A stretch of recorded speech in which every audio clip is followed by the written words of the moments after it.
daydreaming about dragons. I want to talk about a moment that happened in my last game of Blades in the Dark. And it is applicable to any kind of role-playing game. So if you are not a Blades fan, that's fine. Stick with me. Hear me out. Here's the situation. They've got the investigators, who are the player characters, have to interrogate a high-risk, a high-flight risk inmate in the Iron Hook prison. And the way that this inhumane prison deals with that is it's a former fortress, and they had these huge concrete reservoirs for water. And they no longer use those, all of them. So, because they're not worried about a siege, right? So what they do for high flight risks is they chain the person to the bottom of the reservoir, this huge, concrete tube. And if anything goes wrong, they flood the tube and drown the person. Okay? So they're talking to this vicious gang leader, right? He's the gang leader he's in jail. He's the gang leader of the Billhooks, who are a vicious gang. Vicious. They literally show up to fights with like butcher knives in each hand and just do their worst. It's a rough gang. And he's a rough guy. And I narrated it as such. So there are two things I did. I had been watching Mindhunter. And there are a couple things I did in this scene that I want to talk about. And there's a way that Strash reacted that I want to talk about, who is a wonderful player in the game and an amazing game designer. Okay, cool. So one thing I did is I wanted Carvul, who's the gang leader, to say awful things to the characters. But I did not want to say these awful things. So I literally said, listen, Carvul says terrible, violent, and sexual things about your mothers. It's awful. I'm not telling you how your characters are going to react. I'm not telling you that they're going to flinch. I'm just telling you it is the most disgusting thing you've ever heard. And that way I leave it up to the players and I don't have to scream misogynist things at my players. So that's one technique I want to throw at you. Is just to describe what the character is doing instead of actually trying to get a reaction out of your players. Although a reaction was gotten out of my players. But rather than having to be awful, describe someone being awful. Because I feel like the people who I game with have to put up with that shit enough in the real world. They do not need to deal with it at the table. But I can describe them dealing with it. Make sense? Okay. Cool. Next bit. They get to the end of the interview, and Carvul realizes that they're not going to just beat him half to death to try to get information out of him. And he kind of softens a little bit. And he says, listen, I'm sorry I said those things about your mother. It's just the way I gauged to see what's going to happen. I figured you were going to, beat me half to death, and I just wanted to get the beating started. I hate waiting for the beating. And at that moment, something changed in Strash. Strash was like, oh my goodness, this is a person. And his character prolonged the interview and got his pipe out and smoked a pipe and talked prize fighting with this guy and just treated him like a person and let him be a person for a few minutes. And it was really cool. And the reason why that happened is because Strash wasn't dedicated to being the bad cop, right? Strash had his heart open and was willing to be touched, was willing to have a moment.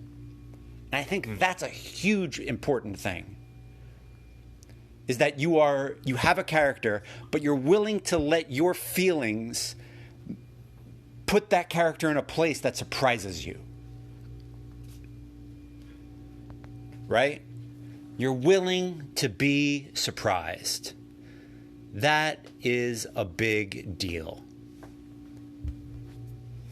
And Strash did that. And that meant when the assassin flooded the reservoir and tried to kill Carvul, and Strash's character, Drav, Oran, is trying to save this guy after sharing a moment with him, suddenly we've got emotional stakes on the table. It matters.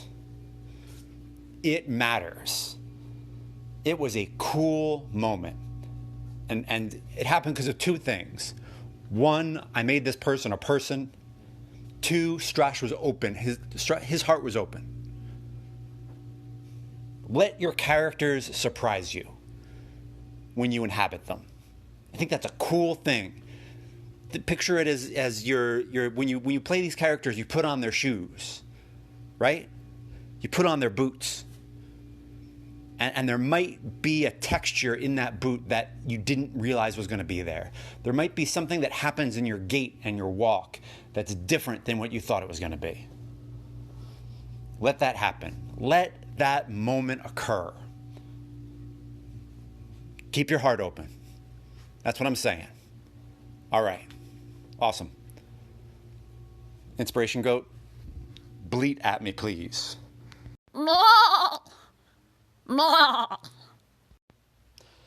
Good one, Inspiration Goat. Good idea. So, yeah, we're going to talk about it. We're going to talk about Mindhunters. I talked about it. I kind of mentioned it in the last segment. So let's talk about it in this one and what we can learn from it about playing our characters. Okay? So, Mindhunters is about the first behavioral studies unit in the FBI that studies serial killers. And in the course of the first season, you actually see the term serial killers get born as they interview these terrible people, right? I mean, awful people. It is grim, but also fascinating. I couldn't turn away. I could not turn away. All right. So what do I want to talk about? Do I want to talk about horror? Do I want to talk about how to make serial killer villains? No, I'm not. That's not what I'm going to talk about today. Maybe that'll be something I talk about later. Season 2 is coming, so maybe that'll jar more stuff. And this is a type of show that I think I'm going to watch over and over again. So I don't think this is the only thing I'm going to do about Mindhunters. So season 2 is coming in about a week. So, but a week from when I'm recording this, by the time this gets out, season 2 might very well be up on Netflix. Okay. Blah, de, blah, de, blah. What do I want to talk about regarding gaming in Mindhunters? I like the way the characters are affected by what they're going through and what they're studying. They are brushing up against something terrible and kind of evil. Not kind of. Evil. That our world helps create. And you can't help but bring that home with you. So I want you to think about that when you're making characters who are going through terrible things. You know? How does it change your character that they have to go to sleep knowing that they very well might be woken up by bandits or goblins or a manticore attacking? And the only thing between you and dying in your sleep is your friend sitting by the fire, whittling, while you catch some sleep so you can memorize some spells and that can sink into your brain meat. What does that do to you when you come back to town? Because you don't just go to sleep and then you're fine. Your body doesn't separate like that. No. Your body has trouble getting off high alert. What happens to you as a human when you go back home to your family and suddenly you just want to go to sleep next to your spouse? What happens when you wake up in the night groping for your sword and you can't find it?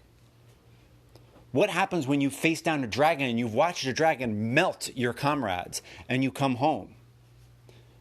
Now, I'm not saying I need every game to be a full-on PTSD nightmare. Not what I'm saying. What I am saying is it's a fun exercise to think about how all this stuff affects your character and how they get it out. You know? You might be playing in like a medieval paradigm where they don't have a therapist, but they've got somebody they talk to. Right? Who do they go to talk to? Their priest? Their cousin? Their spouse? Who is it? Who do they unload on? Their neighbor? The innkeeper who they know was a former adventurer? Hey man, listen, I waited till the inn was almost closed because I had to talk to you about some stuff. And you know the innkeeper is just going to be like, yup, this happens all the time. I have to talk adventurers through this all the time. This is normal. Let's talk it out. I'm going to close up the joint and we're going to talk. And that's cool. It's cool to have conversations in character about the adventures you've had and process them. It's kind of awesome. And it can get you in touch with your character in a way that you might not otherwise have done. And as a GM, let those moments happen. If you're playing a modern game, get those characters into therapy. You think Delta Green doesn't have therapists? Man, they must have world-class spec ops therapists to keep their people in the field. And it happened with our Unknown Armies game back in the day. Our characters were in therapy, and it was really fun. It was a really fun way to process everything. A fun way to kind of downshift and process the madness that these characters go through. So give it a shot. Have your characters talk about stuff.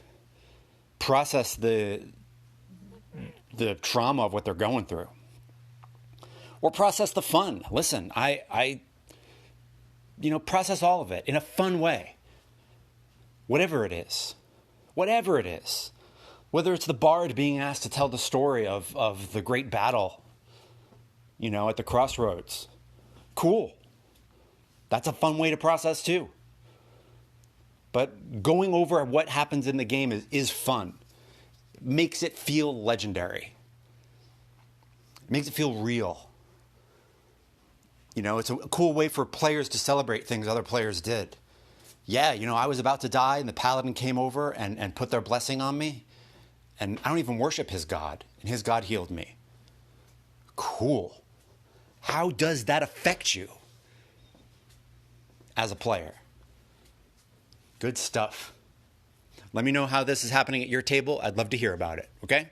How do your characters process the madness, the adventure, the swords, the sorcery, great mirth and great melancholy? Looking forward to hearing about it. All right, more info in the outro. If you would like to support Daydreaming About Dragons, thank you. I appreciate that. Here's how you do it. You can hit the support this show button and drop me some money every month. That's appreciated.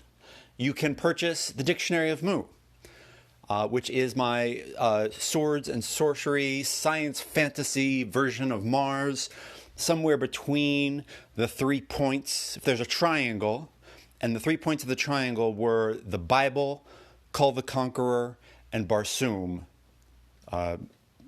Dictionary of Mu would be in the middle of that. So if those 3 points sound interesting, pick it up. Let me know what you think. And the other way to support is to drop me an email. Let me know. What do you think? What are your thoughts? Do you agree? Do you disagree? Have you seen something like this at your table? I'd love to hear it. I'd love to hear what's going on with you.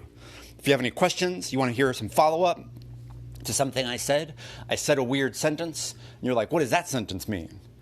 Let me know. If you want to disagree respectfully and with love in your heart, that's great too. I'll definitely put that out. And I do a midweek reply show on Wednesdays. So if you send me something, and I can, I'll put it in a Wednesday midweek reply show. Okay? Sounds good? All right. Thank you for listening. I will see you next time. Talk to you Wednesday.